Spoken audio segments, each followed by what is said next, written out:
மேலே சபைக்கு வர பொழுதே பல ஞானம் வந்துடும். இல்லாத ஞானம்லாம் வந்துடும். கல்வி ஞானம் வந்துடும். பைபிள் படிக்கிறோம், பைபிள் பிரசங்கத்தை கேட்குறோம், பாடுறோம், 10 ஜனங்களோட பழகிறோம், நாகரிகம் இல்லாத நாகரிகம் கற்றுக்கிறோம், நாகரிகம் கற்றுக்கிறவன் மற்றவங்களுக்கு சாட்சியாக இருக்கிறான்.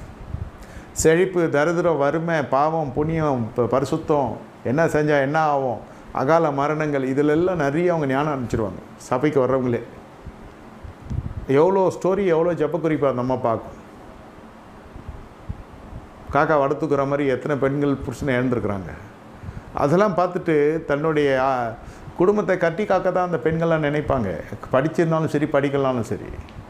4 மணிக்கு காலைல 3 மணிக்கு ஏஞ்சி ஒரு மனுஷன் 16 வயசு பிள்ளையை கூப்பிட்டு, வேலைக்காரங்களை கூப்பிட்டு, கழுதியை கூப்பிட்டு கட்டி கட்டை கட்டையெல்லாம் எடுத்துன்னு போகிறாருன்னா சத்தம் வராமல் இருக்குமா? இல்லை அந்த அளவுக்கு நித்திரை செய்கிற பெண்மணி தானே அது? எவ்வளோ உஷாரான லேடி அது. வேலைக்காரியை வீட்டுக்காரியை ஆக்கி பார்த்தாலும் அது சரிப்பட்டு வரலன்னு அதை அடிச்சு துரத்துற அளவுக்கு வந்துச்சு அந்த அம்மா. கொடுத்த பிரச்சனையில் ஓடிய போட்டாவோ. அந்த நிர்வாகம்லாம் இல்லாமலாம் இருக்காது, வெளியில் தெரியாது சில பேருக்கு. நம்மளுக்கு தான் எல்லாம் தெரியும் நினச்சக்கூடாது.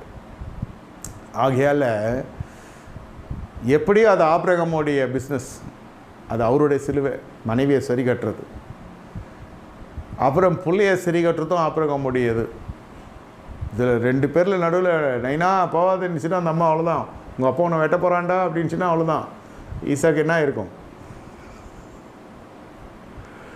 யோசிச்சு பார்க்கணும்.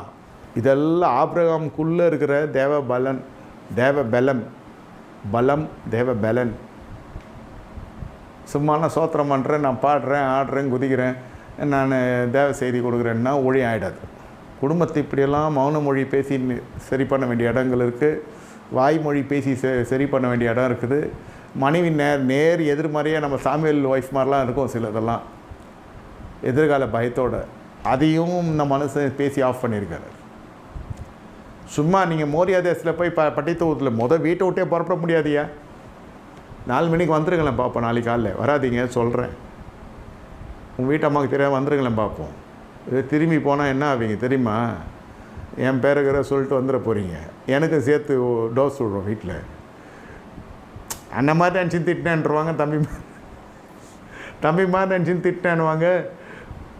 சேர்ந்து உங்களை விட எனக்கு 400 மடங்கு அதிகமாக விடும். கசையடி வசையடி.